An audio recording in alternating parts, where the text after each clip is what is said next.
a hablar acerca del leasing financiero. Vamos a empezar con lo que es qué es el leasing financiero en sí, cuál es el concepto, pero para ello vamos a hacer una pequeña introducción. Respecto al leasing financiero, van a existir una variedad de enfoques, tales como el enfoque legal, el enfoque contable, tributario, financiero y económico, que se desarrollan en diversa cantidad de fuentes. Sin embargo, no existe una definición exacta, por así decirlo, o no existe digámoslo así, un libro en la que se conjuguen las diversas perspectivas de análisis de lo que es el leasing financiero. La importancia del leasing en sí, más allá de sus ventajas o desventajas reales y comparativas, radica en lo que es la difusión de su uso en las diversas economías del mundo. Habiendo mencionado eso, pasamos a la pregunta, ¿qué es el leasing financiero? En primera instancia, tenemos a Donald Gantt, en la que nos menciona que el leasing es un arrendamiento estudiado para conceder a una empresa el derecho de utilizar un bien de equipo durante toda o la mayor parte de vida económica de dicho bien. Por su parte, Richard Banfield, en su libro Leasing del equipo industrial, nos menciona que se trata más de un contrato por el cual el arrendatario acepta efectuar una serie de pagos al arrendador, pagos que en total exceden el precio de compra del bien adquirido. De un modo general, los pagos son escalonados en un periodo equivalente a la mayor parte de la vida útil del bien. Durante este periodo llamado periodo inicial de alquiler, el contrato va a ser irrevocable por las dos partes y el arrendatario va a estar obligado a continuar pagando los alquileres. Esta orientación esta definición está más orientada a lo que vendría a ser el instrumento financiero, pero ligado más a la parte económica. Por su parte, nosotros tenemos aquí en el Perú el decreto legislativo número 299, que vendría a ser el instrumento legal que define el leasing financiero. Y pues lo hace en los siguientes términos, ¿no?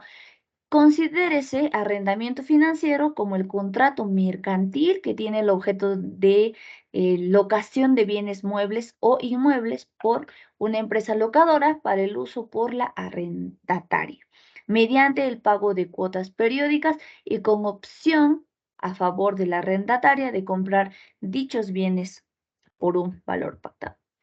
De todas estas definiciones, nosotros podemos concluir que el leasing es un instrumento de intermediación financiera mediante el cual una de las partes llamado arrendador pone a disposición de la otra parte llamada arrendataria un bien de cualquier naturaleza.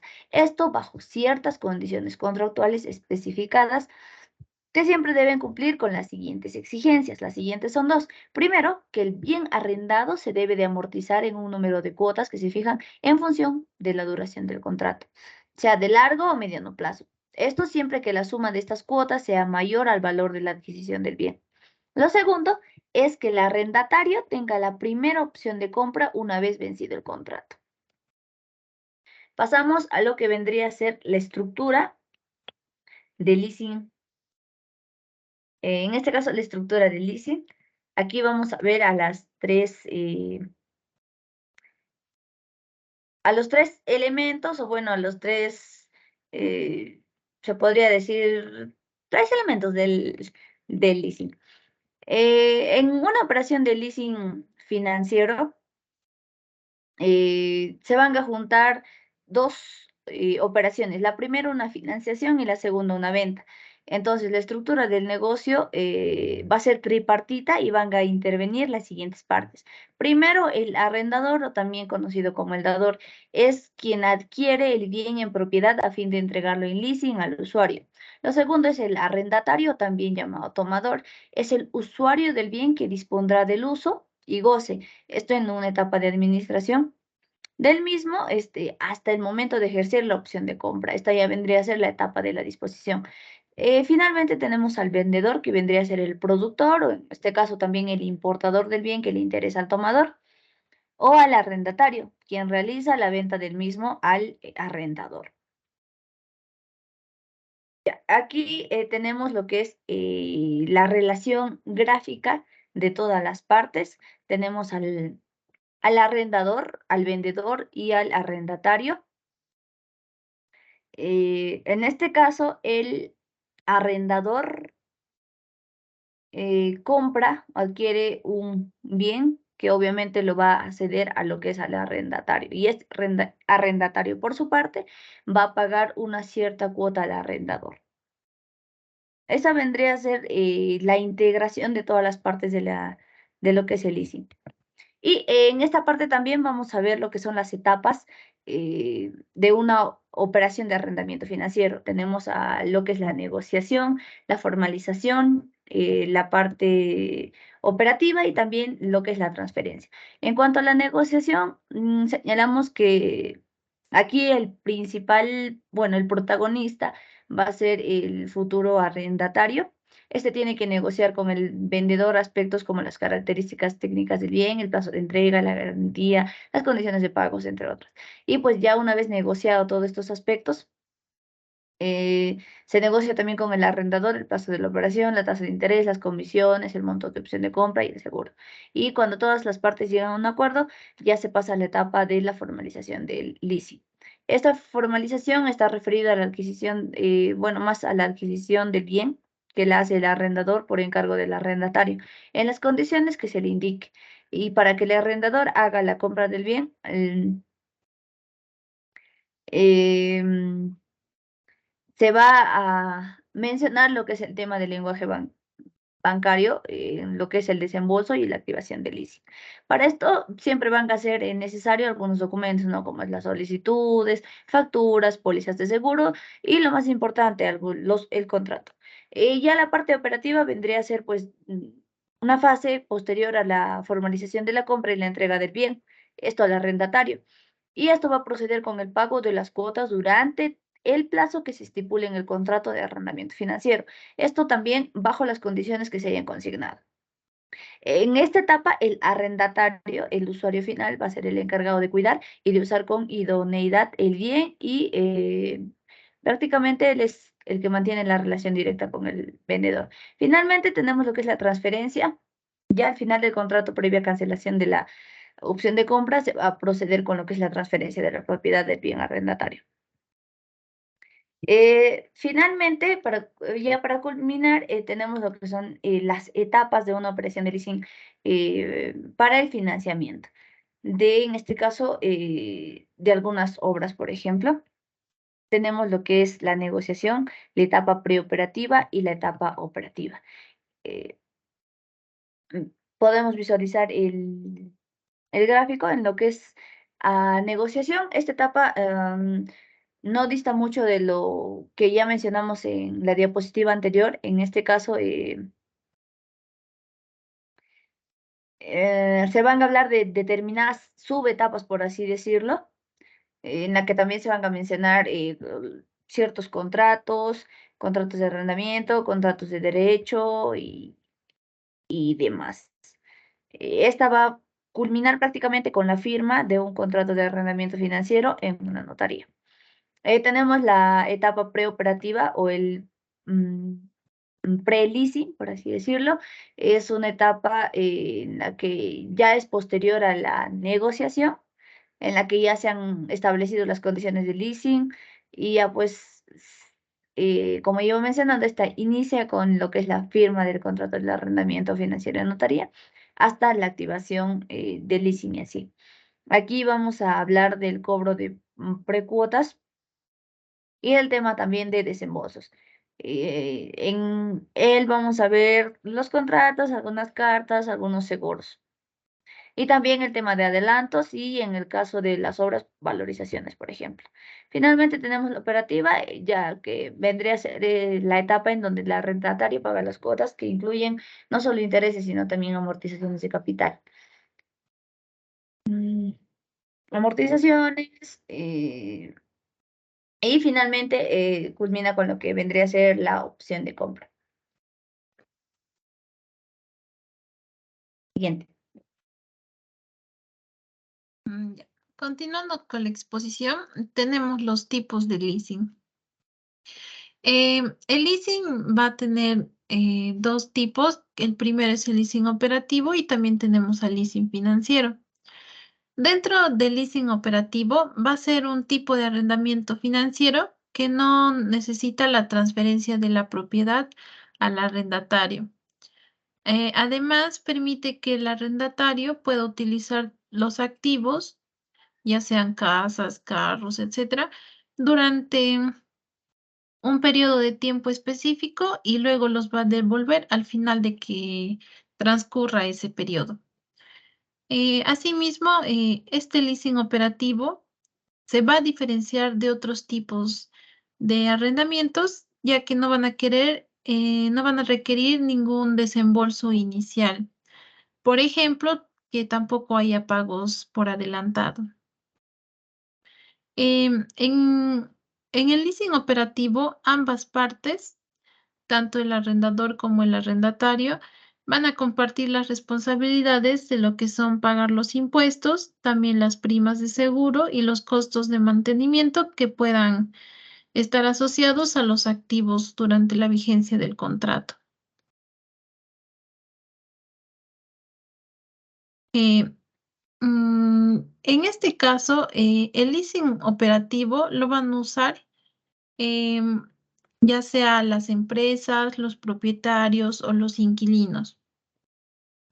Las empresas van a recurrir a este tipo de arrendamiento operativo, ya que va a resultar menos costoso que comprar el activo directamente. Por ejemplo, si una empresa necesita alquilar una oficina, pero no quiere comprarlo, entonces puede utilizar este tipo de arrendamiento operativo, ya que va a ser una buena opción para la empresa. Asimismo, los arrendadores también utilizan el arrendamiento operativo, ya que les va a permitir obtener beneficios de la propiedad sin asumir todas las responsabilidades, como por ejemplo el mantenimiento, ¿no? Mm, Siguiente, por favor.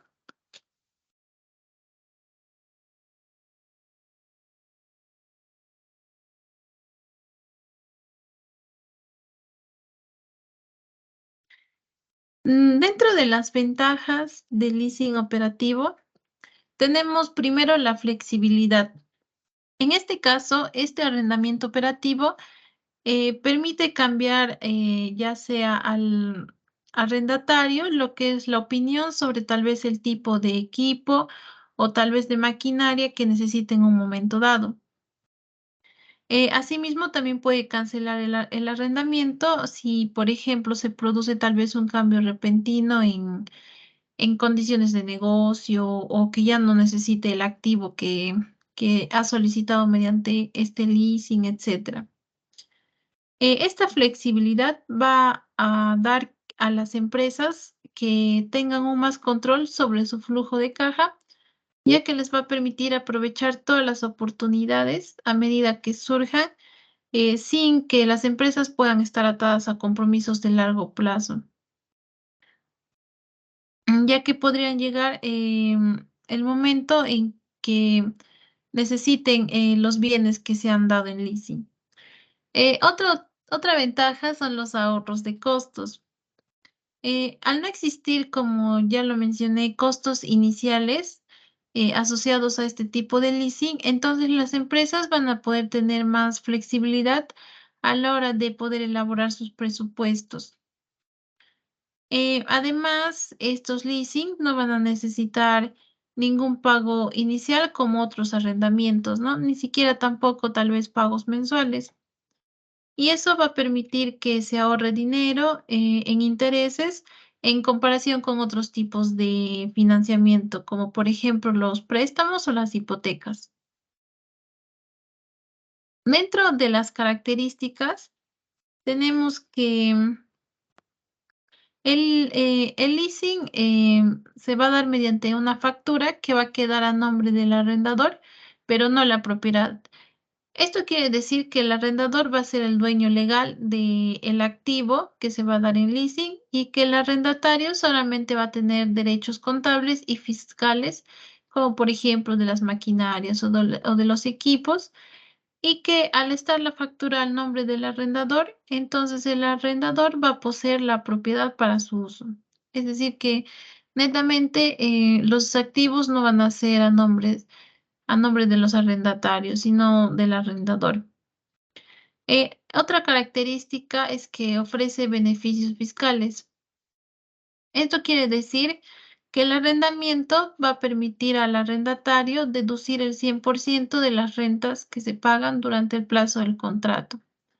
Otra característica es que ofrece flexibilidad de pago, ya que este financiamiento va a tener mucha flexibilidad en lo que son los plazos y las condiciones de pago. Es decir, los arrendatarios pueden elegir entre tal vez una tasa fija o una tasa variable, o tal vez, por ejemplo, pagos mensuales, trimestrales, o que sí pueden dar pagos adelantados, etcétera. Y la última característica es que cuenta con una variedad de opciones al final del plazo del contrato. Esto quiere decir que la empresa al final del contrato puede optar por comprar el activo o también que el plazo del arrendamiento se puede extender. Eso va a depender de acuerdo a cada empresa y ya que pueda que la empresa tal vez esté o no esté lista para comprar lo que son los activos de forma definitiva. Siguiente, por favor.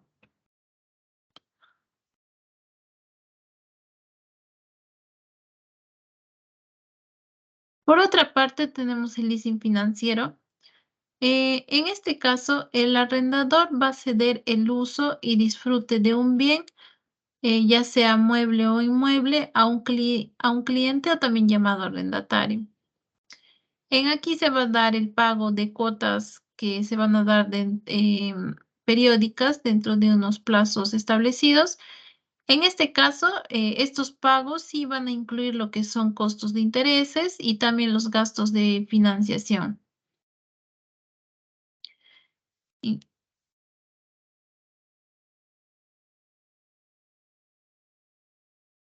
Y, dentro de acá tenemos ciertas características del leasing financiero. La primera es que se puede adquirir el bien hacia el fin del contrato.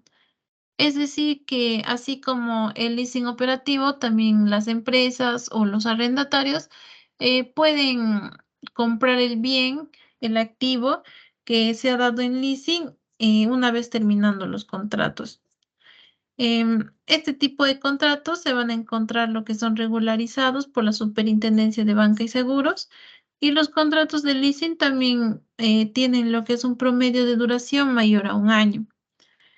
También existe la posibilidad de financiar al 100% el valor de los activos y se va a depreciar el bien, el activo, en el momento en que se decide la empresa o el arrendatario a comprarlo. Mm, Siguiente, por favor.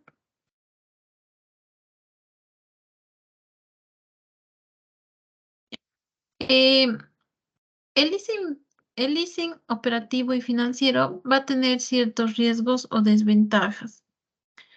La primera es que el bien no puede ser entregado hasta que termine el contrato. Ya que como lo mencioné, una vez que termine el contrato, la empresa, el arrendatario puede elegir si comprar el activo o no. Pero esto se va a dar siempre y cuando termine el contrato, no puede ser, no se puede dar de forma adelantada. Asimismo, va a existir cláusulas penales en el caso de que las partes incumplan con las obligaciones que se han establecido en el contrato. También tiene mayor costo financiero comparado con tal vez otras opciones de financiación como los préstamos, hipotecas, entre otros. El leasing va a ser un compromiso irrompible, ya sea por el arrendatario o el arrendador. Ninguno de los dos pueden romper ese contrato. Y no se va a obtener beneficios y poderes que brinde la propiedad de un bien. Asimismo, no van a incluir servicios adicionales. Esto quiere decir que, por ejemplo, Cuando se da en leasing lo que es un carro, entonces tanto los seguros, las reparaciones, la conservación, siempre van a tener que pagar lo que son los arrendatarios. Entonces esto va a generar un costo adicional em, para la empresa, ¿no? Después también está la disminución de cuotas a cambio de plazos más largos. Esto quiere decir que, por ejemplo, si el arrendatario quiere eh, que, que el pago se dé en un plazo más largo, las mensualidades que va a tener que pagar van a ser pequeñas, pero al pasar más tiempo, entonces va a pagar más intereses y más amortización, y por lo que la inversión a largo plazo va a ser mayor. Asimismo, se va a dar la disminución de lo que son las cuotas a cambio de plazos más largos. Siguiente, por favor.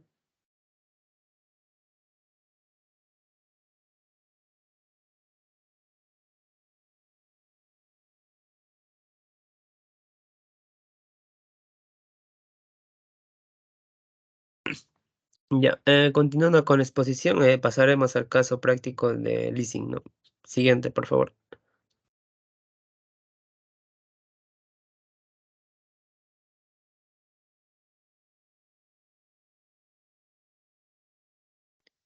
Ya, empezaremos por el enunciado. Nos menciona que la panadería Guayaya Suprema reunió el máximo de capital que podían aportar sus accionistas, además de estirar al máximo su línea de crédito con el banco, pero aún tiene en carpeta la idea de abrir una sucursal en San Pedro de Atacama, ¿no?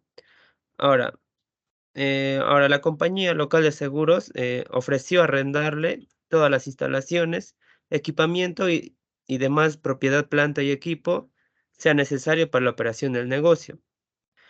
Y el valor razonable de dichos activos ascendió a 700.000 euros y la compañía firmaría el contrato por 3 años, pagando 36 cuotas mensuales de 25.000 euros a partir de la firma del contrato.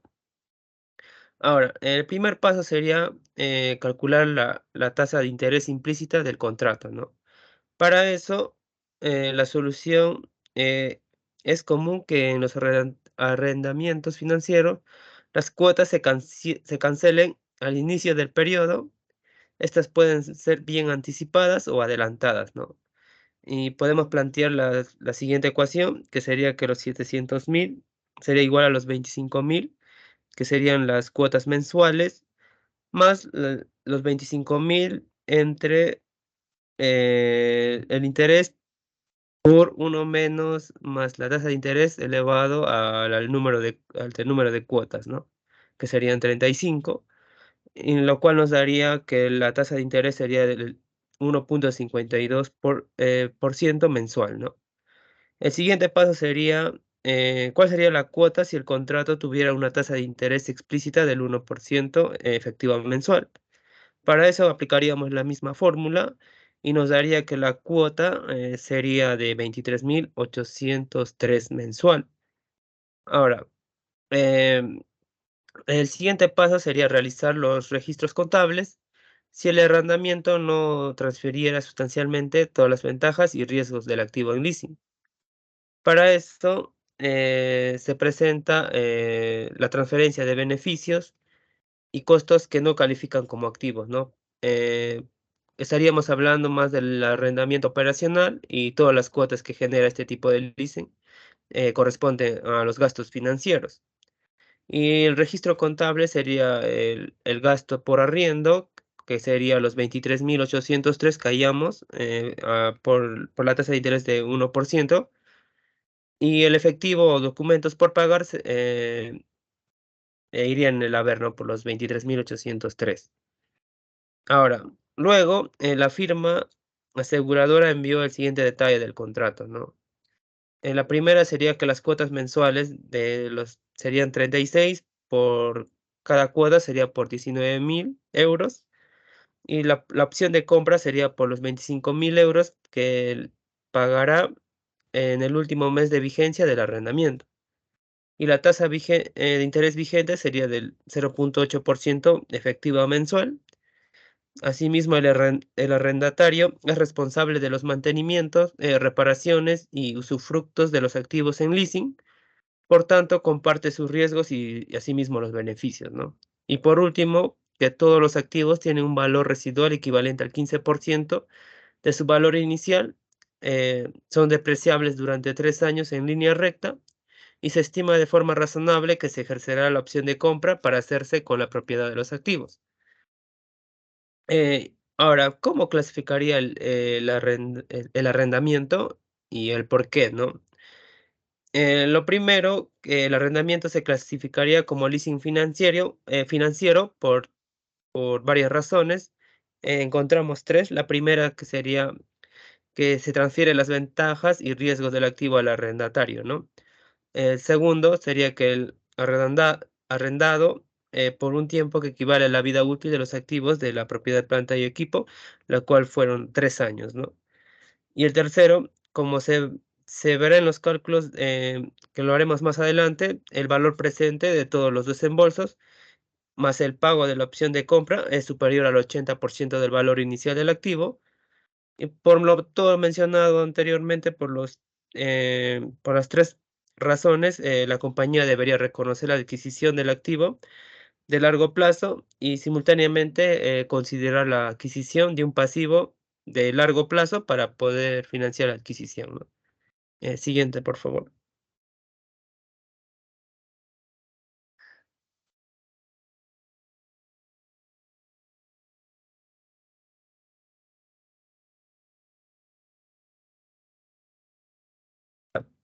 Ahora pasaremos, ¿cuáles son los registros contables que debería realizar el arrendatario?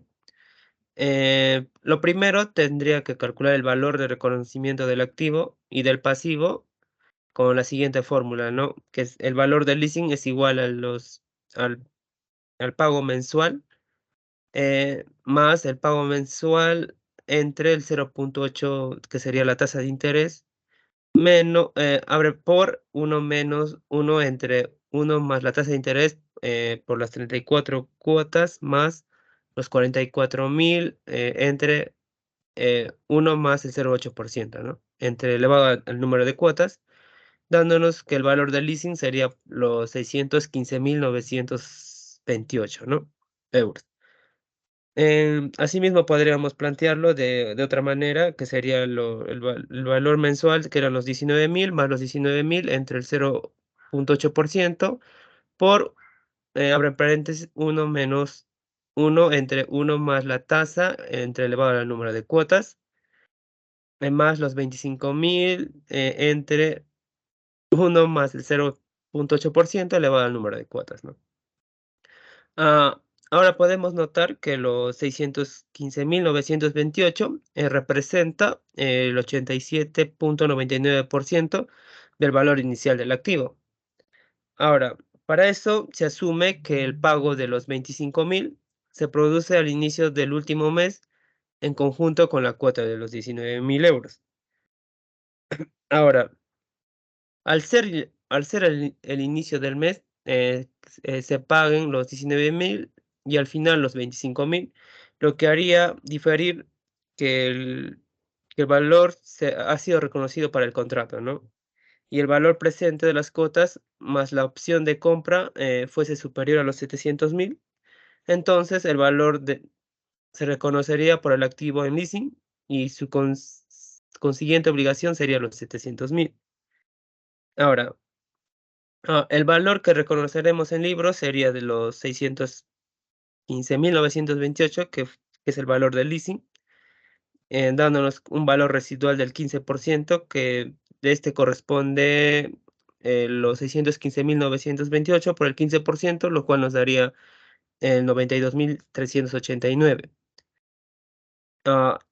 Y por consiguiente, el gasto por depreciación mensual sería los 615.928 menos el valor de 92.389 entre los 36 meses, ¿no? Lo cual nos daría 14.543, que sería la depreciación mensual. Para eso haríamos la tabla donde se desarrolla el leasing, ¿no? Podemos ver que son las 36 cuotas. Cada cuota tiene su saldo inicial. En la primera cuota fue de los 615.928 del valor del leasing. Su interés fue 0.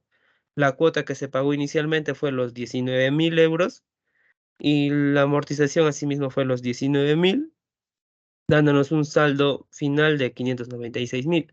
En cambio, en la segunda cuota, el saldo inicial fue los 596.928. El interés fue de 4.755. La cuota que siempre va a ser constante, que serían los 19.000. Y la amortización sería de los 14.225, que sería la diferencia entre la cuota menos los intereses, ¿no? Dándonos un saldo final de 582.703. Y así mismo pasan con las 36 cuotas. Podemos notarnos que en la última cuota su valor inicial fue de los 43.650. Los intereses fue de 350 y la cuota fue de 44.000, ¿no? Que en el caso nos mencionaba que la última cuota era que se pagaría los 44.000, dándonos una amortización de 43.650 y un saldo final de 0, ¿no? Como podemos notar, la primera cuota no reconocemos el interés porque como es pagada al momento de suscribir el arrendamiento, no hay valor de dinero en el tiempo y el pago total amortiza la deuda que se está adquiriendo, ¿no? En consecuencia, haríamos los activos en leasing serían los 615.928 y las obligaciones por el leasing serían lo mismo, ¿no? Ahora, las obligaciones por leasing fue en los 19.000 en el debe y el efectivo fue en los 19.000 en el haber, ¿no? Ahora, los gastos financieros fueron por 4.775 en el debe y las obligaciones por leasing fue de 14.225 y el efectivo fue por 19.000, ¿no? El gasto por depreciación fue de 14.543 y la depreciación acumulada fue de 14.553 en el haber, ¿no? Ahora, podemos apreciar que en este caso el arrendamiento financiero llevó a los gastos los 4.775, ¿no? De los intereses y los 14.543 euros de la depreciación, ¿no? Totalizada por un valor de 19.318, lo que disminuye los resultados y se transforma en un siguiente menor pago de impuestos.